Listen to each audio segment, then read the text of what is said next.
Eu sou Mário Persona e essas são as respostas que eu dei aos que me perguntaram sobre a Bíblia.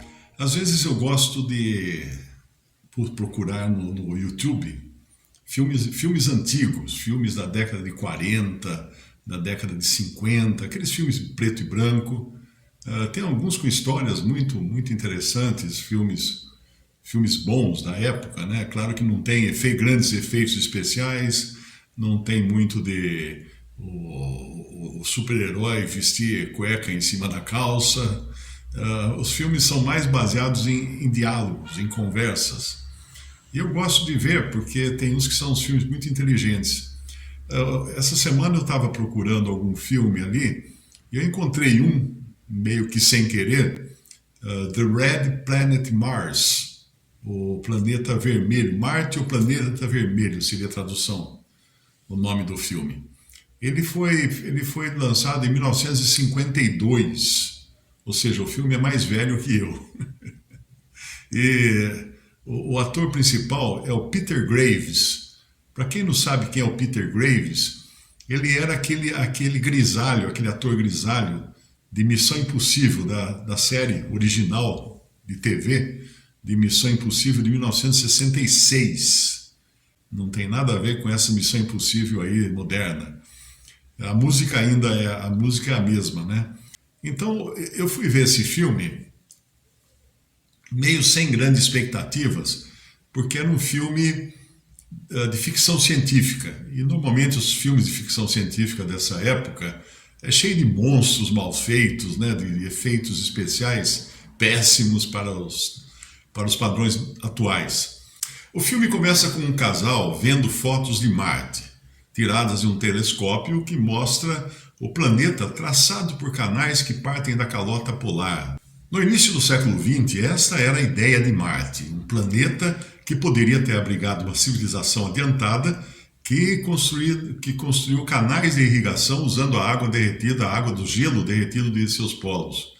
Então, no filme, eles usam a ideia e comparam fotos de intervalos recentes em que a calota polar aparece bem menor, e aí eles concluem que o planeta é habitado e os seus habitantes têm tecnologia para derreter o gelo do polo em tempo recorde.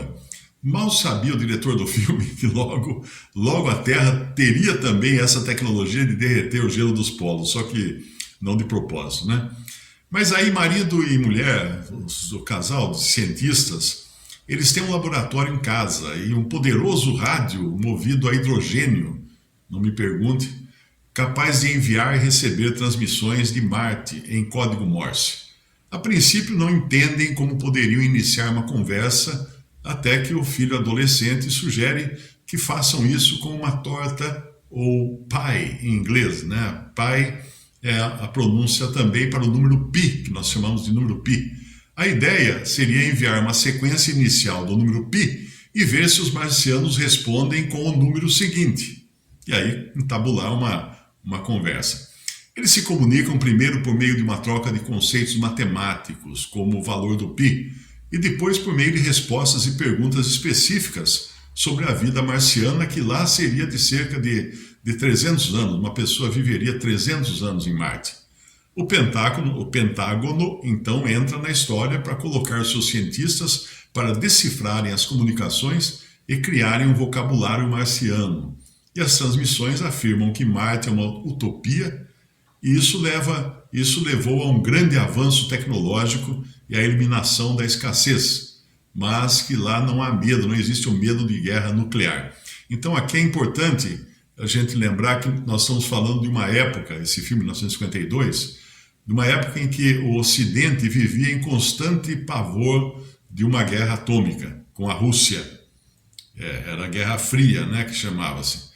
E quem já morou nos Estados Unidos anos atrás, eu tinha 17 anos, eu fui morar como estudante de intercâmbio, e eu me lembro de passear de bicicleta nas vizinhanças da casa onde eu morava, lá com uma família americana, e encontrar casas em que estavam construindo abrigos antiatômicos, subterrâneos. Eles cavavam um grande buraco, depois construíam com concreto dentro desse buraco, um abrigo para o caso de uma guerra atômica.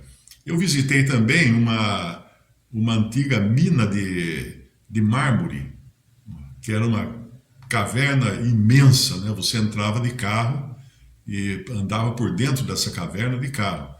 E dentro dessa caverna, toda plana, né? Porque eles foram escavando a montanha, tirando todo o mármore, e sobrou essa caverna, sobrou esse buraco com colunas e tudo mais. E ali dentro eles tinham amontoados mantimentos que não estragavam, né? Para o caso de uma guerra atômica. E também tinha muito material, eu me lembro de ver fardos de camas de mola, que fechava e em caso de guerra podia levar uma população inteira para debaixo da terra e eles morarem ali por um bom tempo. Então tudo isso fazia parte da cultura americana dos anos 70, anos 60 e anos 70, que eu morei lá nos anos 70. E um medo muito grande também, um pouco antes, nos anos 60, nos anos 50 e anos 60, havia treinamentos nas escolas de como as crianças deviam se comportar no caso de um ataque com bombas atômicas. Então eles ensinavam as crianças a todas se enfiarem debaixo da carteira, como se num ataque de bomba atômica uma carteira fosse proteger alguém de uma explosão nuclear. É claro que era o procedimento padrão para uma guerra comum, uma guerra convencional, mas não servia de jeito nenhum para uma guerra atômica. Mas é para manter aquele medo, manter aquele tipo de pavor, né? Eles faziam esses treinamentos com as crianças. Então, a revelação de que em Marte tem uma civilização, a revelação que eles conseguem através desse contato com Marte, de que existe ali uma sociedade utópica que não precisa usar carvão, petróleo, energia nuclear, nada disso. Eles descobriram meios de viver muito melhor e muito mais tempo, não é? Essa revelação causa um caos político e econômico, principalmente no Ocidente. Quando isso vai para os jornais, né, eles falam, puxa, mas então tem uma maneira melhor de se viver. O que nós estamos fazendo queimando carvão, queimando petróleo, né? E aí dá um caos, muito desemprego, as companhias de petróleo começam a mandar embora as pessoas, as companhias de carvão mandar embora as pessoas, e isso cria um caos e quebra praticamente a economia do Ocidente. E os soviéticos, enquanto isso, ficam contentes, porque eles alegam que em poucas semanas as mensagens de Marte fizeram mais para destruir o mundo democrático do que os russos tinham conseguido fazer em muitos anos. Aí então o governo dos Estados Unidos impõe um blackout, proíbe as notícias vindas de Marte e ordena que as transmissões de rádio parem, devido ao medo de que a União Soviética possa captar e decodificar as mensagens. Mas isso termina quando a próxima mensagem revela que a Terra está condenada ao medo constante de uma guerra nuclear como punição por se desviar dos ensinamentos do Sermão da Montanha. Olha só, eles recebem mensagem lá e o que eles não sabiam é que havia um cientista russo, que estava captando essas mensagens também. Então os russos estavam sabendo de toda essa comunicação dos americanos com Marte. Mas aí quando o mundo descobre que os marcianos têm uma tecnologia para acabar com a fome e viver numa utopia sem usar combustíveis fósseis, o mercado ocidental entra em colapso e revoluções acontecem em toda parte, inclusive na União Soviética, que vê o comunismo ser derrubado e substituído por uma teocracia. E isso é recebido com celebração na América do Norte. E é nesse ponto, quando eu vi o patriarca da igreja russa sentado na cadeira de presidente da Rússia, aí eu lembrei do Irã, né? De como o Irã também virou uma teocracia, só que muçulmana. As religiões do mundo, então, no filme as religiões do mundo se unem, acreditando piamente que Deus é marciano e que Jesus foi um marciano que visitou a Terra para ensinar o Sermão do Monte para os terráqueos. E aí as turmas na Terra parar de guerrear entre si. Bom, eu paro aqui a análise do filme para não estragar o suspense das revelações finais, para mostrar que não é de todo impossível de acontecer isso que acontece no filme. Por que eu estou falando isso? Eu falo isso por causa do efeito Dias de Noé, que o Senhor revelou nos Evangelhos, onde ele diz assim: e como foi nos dias de Noé, assim será também a vinda do Filho do Homem. Mateus 24:37. Como é que estava o mundo nos dias de Noé? Bem, se nós entendermos Gênesis 6, capítulo 6 de Gênesis, como a desobediência de uma parcela dos anjos, que ali são chamados de filhos de Deus, que tomaram mulheres humanas como esposas, aí nós veremos que uma raça de seres híbridos pode ter sido gerada nos dias de Noé. Vamos ao texto em Gênesis 6. E aconteceu, versículo 1, e aconteceu que, como os homens começaram a multiplicar-se sobre a face da terra, eles nasceram filhas, viram os filhos de Deus que as filhas dos homens eram formosas, e tomaram para si mulheres de todas as que escolheram. Se você juntar isso ao que diz na Epístola de Judas, capítulo 1, versículo 6, é provável que ali esteja falando de uma segunda queda de anjos, que deixaram a sua habitação ou corpo original para assumirem a forma humana. Em Judas, capítulo 1, versículo 6, diz assim: e aos anjos que não guardaram o seu principado, mas deixaram a sua própria habitação, ou seu tabernáculo, reservou na escuridão e em prisões eternas até ao juízo daquele grande dia. Mas vamos voltar lá para Gênesis capítulo 6 e continuar a leitura, né? Depois que fala que os filhos de Deus tomaram para si mulheres, aconteceu que, como os homens começaram a multiplicar-se sobre a face da terra, eles nasceram filhas. Viram os filhos de Deus que as filhas dos homens eram formosas, e tomaram para si mulheres de todas as que escolheram. Então disse o Senhor: não contenderá o meu espírito para sempre com o homem, porque ele também é carne, porém os seus dias serão 120 anos. Havia naqueles dias gigantes na terra, e também depois, quando os filhos de Deus entraram as filhas dos homens, e delas geraram filhos. Estes eram os valentes que houve na antiguidade, os homens de fama. E viu o Senhor que a maldade do homem se multiplicara sobre a terra, e que toda a imaginação dos pensamentos de seu coração era só má continuamente. Então arrependeu-se o Senhor de haver feito o homem sobre a terra, e pesou-lhe em seu coração. E disse o Senhor: destruirei o homem que criei de sobre a face da terra, desde o homem até o animal, até o réptil e até a ave dos céus, porque me arrependo de os haver feito. Noé, porém, achou graça aos olhos do Senhor. E essas são as gerações de Noé. Noé era homem justo e perfeito em suas gerações. Noé andava com Deus. E aí a continuação do relato de Gênesis vai mostrar justamente o que acontece 120 anos depois desse aviso, né? Que Deus iria destruir a terra, e destruiu realmente. Porém, Noé, nesse tempo em que construía a sua grande arca, a sua gigantesca arca de madeira, com a ajuda de seus filhos, e talvez até de empregados contratados, né? Depois que termina esse prazo, nós vemos que ninguém mais quis entrar na arca. Só Noé e sua família entraram na arca. E o Senhor fechou a porta da arca, ao contrário do que você vê em alguns filmes desse tema da arca de Noé, em que é o próprio Noé quem... Eu vi que uma vez o Noé fazia uma força tremenda para puxar umas roldanas e fechar a porta da arca, mas a Bíblia fala que o Senhor fechou a porta, depois que ela estava carregada já com casais de animais, né? com um casal de cada espécie de animal, e mais alguns animais que seriam usados como sacrifícios, como holocaustos, assim que terminasse o tempo deles na arca. Mas o ponto que eu quero chamar a atenção aqui é que, quando fala que naqueles dias havia na terra gigantes na terra, e também depois, quando os filhos de Deus entraram as filhas dos homens, e delas geraram filhos, estes eram os valentes que houve na antiguidade, os homens de fama.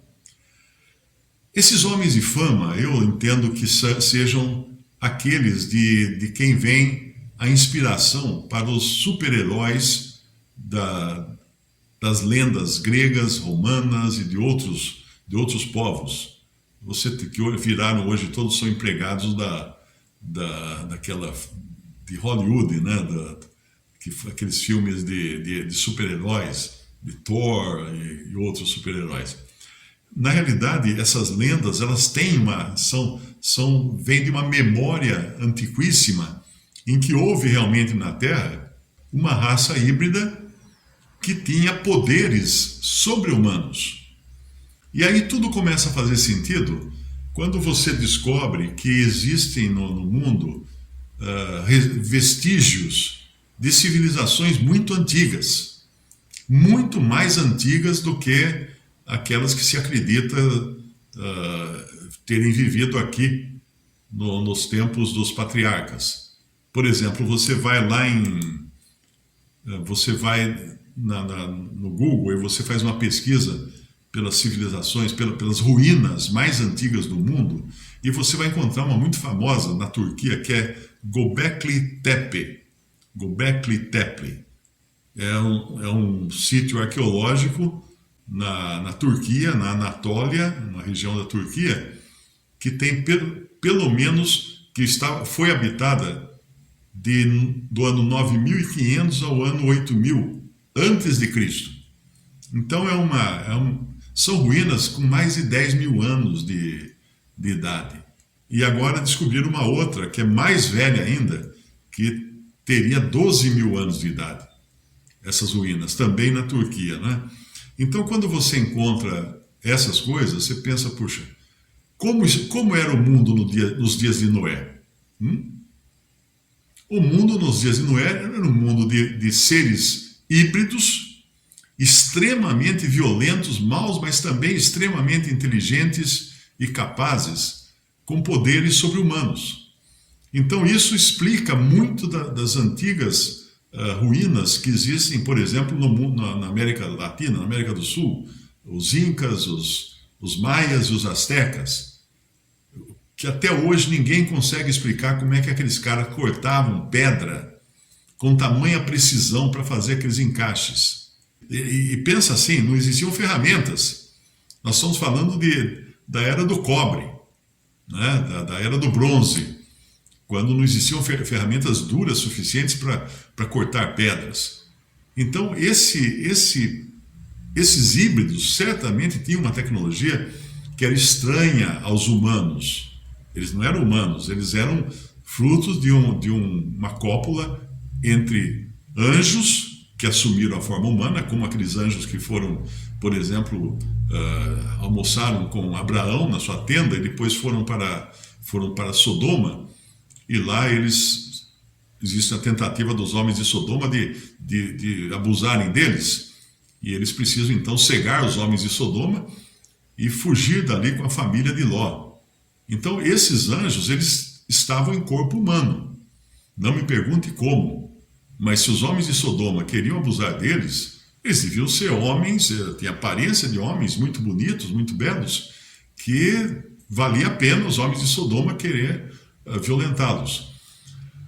Então, todo esse cenário é para mostrar para você o seguinte, que existiu uma civilização nos dias de Noé que era muito superior a tudo que nós imaginamos e da qual os únicos vestígios seriam justamente essas ruínas, algumas inacabadas, inclusive, hoje se descobrem ruínas inacabadas, com pedras cortadas e tudo mais, que não foram terminadas, e muito provavelmente porque o mundo encheu de água.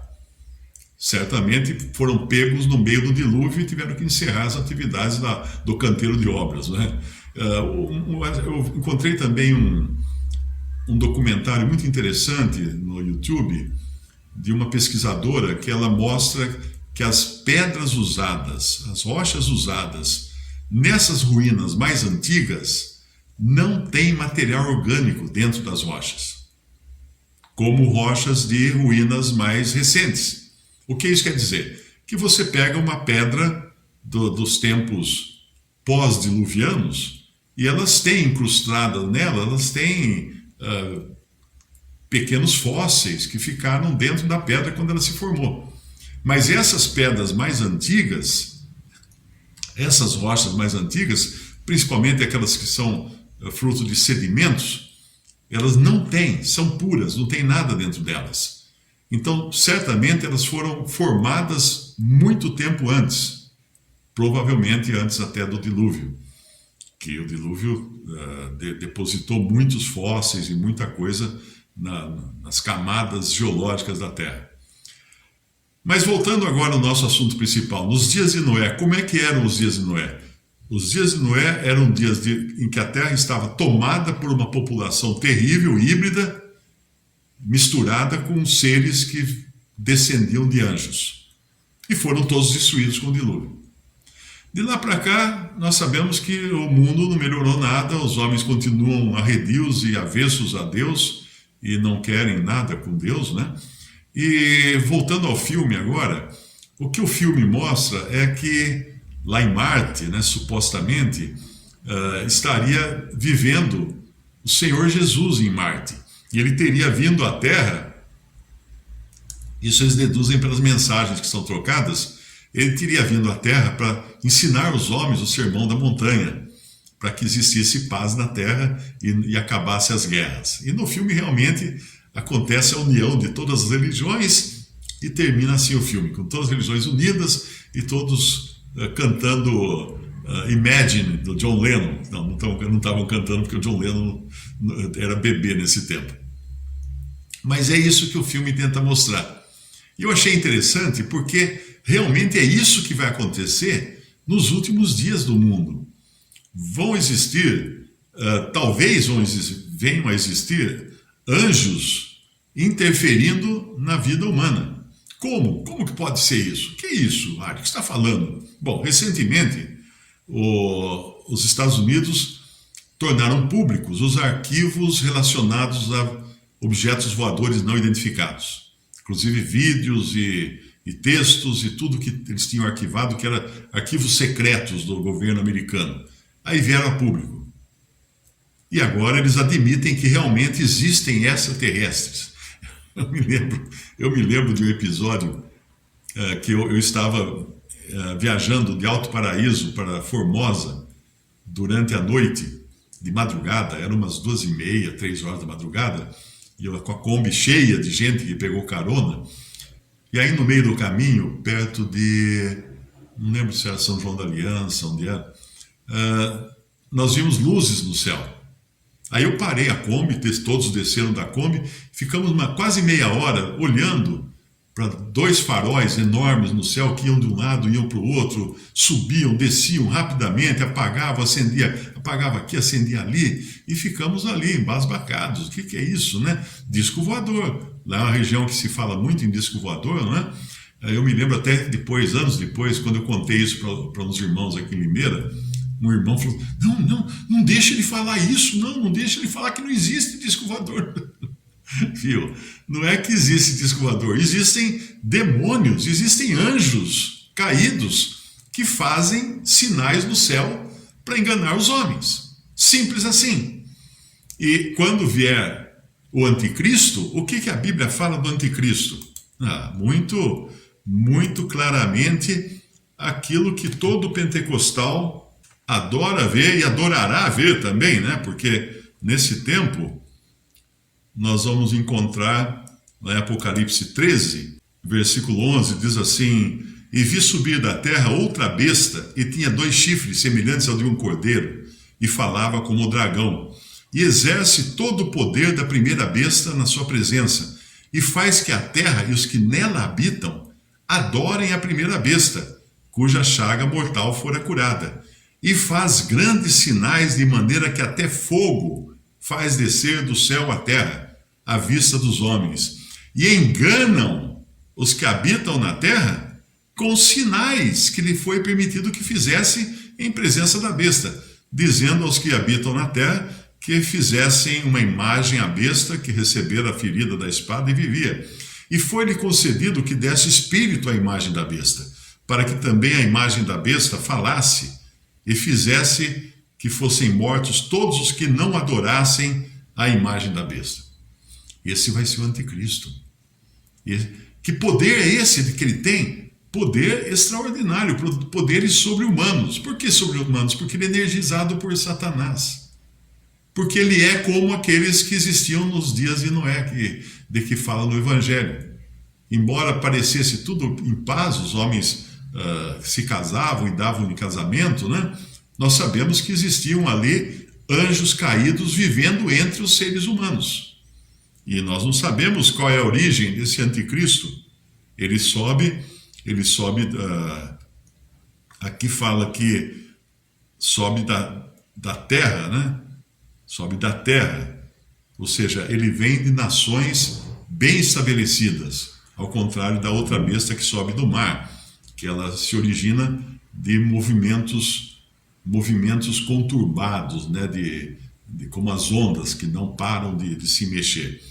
Mas vamos a outra passagem em 2 Tessalonicenses, capítulo 2, versículo 7, que fala assim: porque já o mistério da injustiça opera. Então o anticristo não está aqui, mas o mistério da injustiça, ou seja, em segredo, essa injustiça já opera no mundo. Somente há um que agora resiste até que do meio seja tirado. Então será revelado o iníquo, a quem o Senhor desfará pelo assopro da sua boca e aniquilará pelo esplendor da sua vinda. A esse cuja vinda é segundo a eficácia de Satanás, com todo o poder, e sinais e prodígios de mentira, e com todo o engano da injustiça, para os que perecem, porque não receberam o amor da verdade para se salvarem. E por isso Deus lhes enviará a operação do erro, para que creiam a mentira, para que sejam julgados todos os que não creram a verdade, antes tiveram prazer na iniquidade. Então, voltando agora, vamos voltar ao filme. O que o filme mostra? Mostra um futuro quando os homens teriam se comunicado, supostamente, com Marte, e descoberto, então, que um dia um marciano esteve na Terra, morreu, ressuscitou, voltou para Marte, né? Segundo a história do filme, é ficção, viu, gente? Não acredite, não. Teria voltado para Marte e agora estava se comunicando com a Terra para avisar. E aí os habitantes da Terra, todos acreditaram nesse marciano, que fosse realmente de Marte, essa comunicação, e todas as religiões se unem. Olha que coisa linda, né? Todas as religiões se unem. Vamos para cantar Imagine, não, mas elas se unem. Então você vê, daí eles passam no final do filme trechos de filmes de mesquitas muçulmanas, o pessoal lá todo contente, adorando Alá, e templos budistas todos também muito contentes, e aparece até o Papa do templo, era o João Paulo, não era João Paulo, é antes do João Paulo, nem lembro o nome dele, era o Papa da época lá do filme, sendo levado numa liteira. O Papa agora não é mais levado numa liteira, porque acho que eles perceberam que o povo não gostou daquela história, né? Que o Papa ser levado numa liteira acima de todo o povo.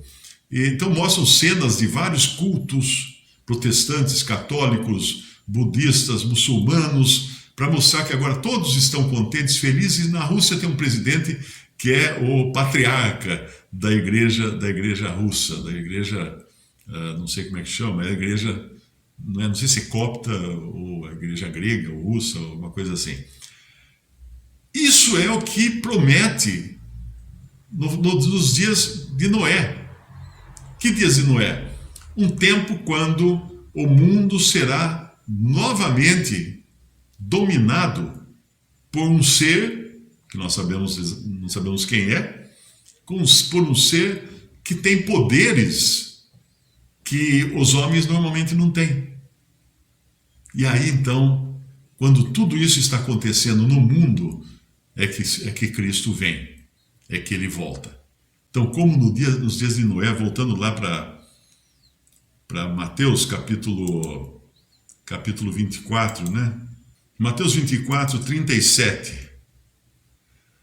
E como foi nos dias de Noé, assim será também a vinda do Filho do Homem. Porquanto, assim como nos dias anteriores ao dilúvio, comiam, bebiam, casavam e davam-se em casamento até ao dia em que Noé entrou na arca. E não o perceberam, até que veio o dilúvio e os levou a todos, assim será também a vinda do Filho do Homem. Estando dois no campo, um será levado e deixado o outro. Lembre-se agora que ele está falando como foi no dia de Noé. O dilúvio levou a todos, ou seja, matou a todos. Então, estando dois no campo, um será levado. Levado como? De disco voador? Não, levado pela morte. Como foi nos dias de Noé, levado pela morte. Estando duas moendo no moinho, será levada uma e deixada a outra. Vigiai, pois não sabeis a que hora de vir o nosso Senhor. Então esse é o ponto principal que eu queria chamar a atenção aqui. Vai existir um dia em que a terra será dominada pela maldade muito pior do que você viu até hoje aqui. A maldade dos dias de Noé, que o próprio Senhor falou naquele tempo lá de Gênesis capítulo 6, viu o Senhor que a maldade do homem se multiplicara sobre a terra e que toda a imaginação dos pensamentos de seu coração era só má, continuamente. Então não havia mais solução, não tinha mais remédio. Por isso ele manda o dilúvio. Agora nós vivemos num momento em que ainda existe um remédio, mas não um remédio para melhorar o mundo. Não, esqueça. Essa ideia de que o mundo vai melhorar é bobagem, é tolice você acreditar que o mundo vai melhorar aprendendo o Sermão da Montanha ou qualquer coisa assim. Não vai. Já ficou provado que o homem é mau até a raiz do cabelo. Dos que têm cabelo, pelo menos, e dos que não têm cabelo também. O homem é mau por natureza. Então é necessário nascer de novo. Existe hoje no mundo uma raça de pessoas nascidas de novo. Uma nova criação. Essa nova criação será tirada da terra antes de vir esse tempo em que o anticristo se manifestará para enganar muitos. Certamente ficarão aqui todas as religiões que vão se unir, por isso o filme é até correto nesse sentido, né? As religiões vão se unir debaixo do comando do anticristo, que vai se declarar Deus e vai se assentar no trono de Deus, no templo de Deus. O templo terá sido reconstruído em Jerusalém nessa época. E lá estará o anticristo fazendo de conta que é Deus. E fazendo descer fogo do céu, fazendo milagres, fazendo curas, fazendo grandes sinais, do jeito que gostam os pentecostais. Vai ser tudo isso aí. Muitos estão sendo enganados hoje. Muitos já estão correndo atrás de sinais e maravilhas, de grandes coisas, e isso nada mais é do que estarem sendo ajuntados em molhos para serem queimados. Porque isso também fala nos evangelhos, né? O joio é amarrado, é ajuntado em molhos para ser queimado, enquanto o trigo é arrebatado para o céu. Então essa é a mensagem que eu achei muito interessante, porque o filme me trouxe essas ideias, né, e esses pensamentos, uma vez que tudo isso vai realmente acontecer.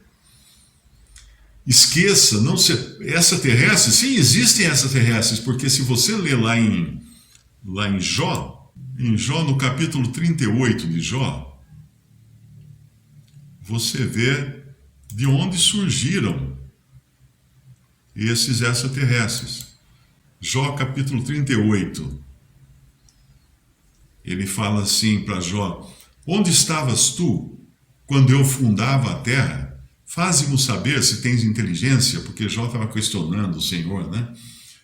Quem lhe pôs as medidas, se é que o sabes? Ou quem estendeu sobre ela o cordel? Sobre que estão fundadas as suas bases? Ou quem assentou a sua pedra de esquina? Quando as estrelas da alva juntas alegres cantavam, e todos os filhos de Deus jubilavam.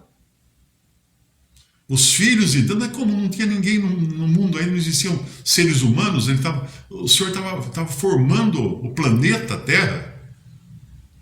Quem estava assistindo isso? Os anjos. E de como são chamados esses anjos? Filhos de Deus.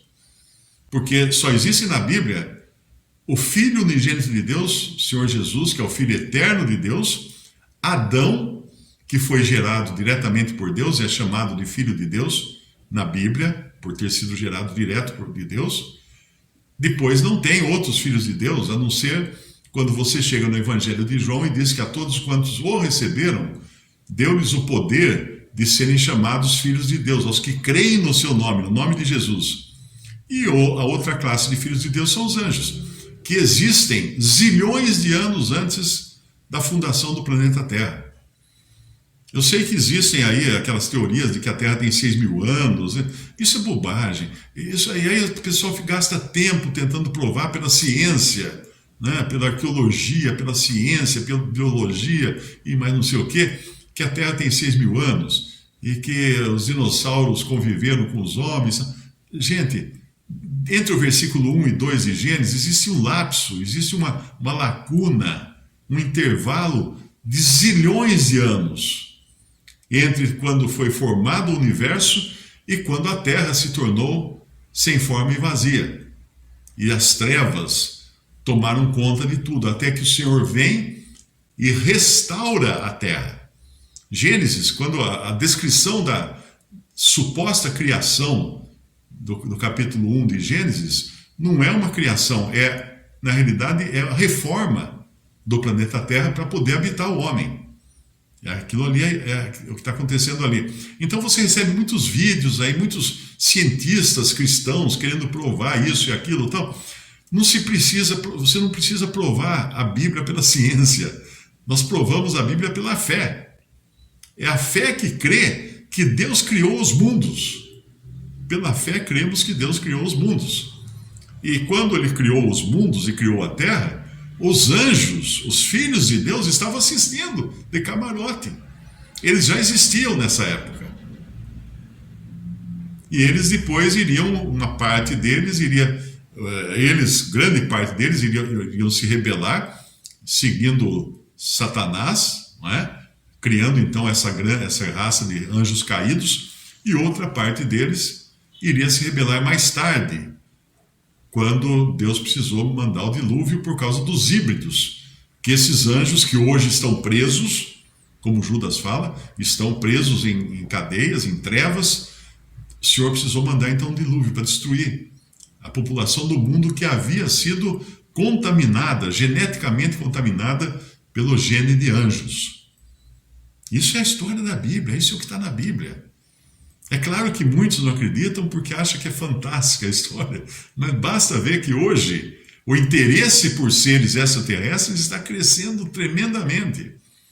E não vai demorar para aparecer um que fala, vim de Marte, trouxe boas notícias para vocês e qualquer coisa assim. Né? Tem um querendo ir para Marte, mas vai ter um que vai querer mostrar que ele é realmente um ser angelical, talvez, híbrido, quem sabe. Nós não sabemos se vai repetir aquilo que aconteceu uma vez com anjos, se não vai acontecer de novo. Nós não sabemos, a Bíblia não fala disso, mas nós sabemos que a humanidade vai se tornar tão avessa e tão ruim que vai ter um homem que vai dominar sobre todos, e esse homem vai se declarar Deus.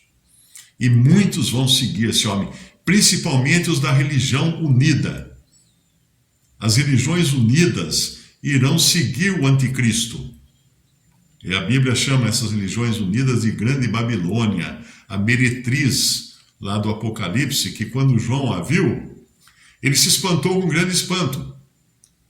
Por quê? Ela se apresentava como sendo a esposa do Cordeiro, a esposa de Cristo, mas era uma grande meretriz. E é isso que você vê, a cristandade se tornou isso, uma grande prostituta, que se prostitui com os governos, com os reis da terra. Você quer ler isso? Vá para Apocalipse, capítulo 18.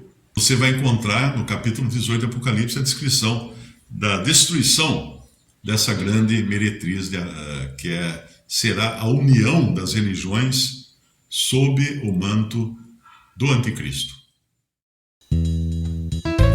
Visite respondi.com.br. Também 3minutos.net. Baixe os e-books ou adquira os livros.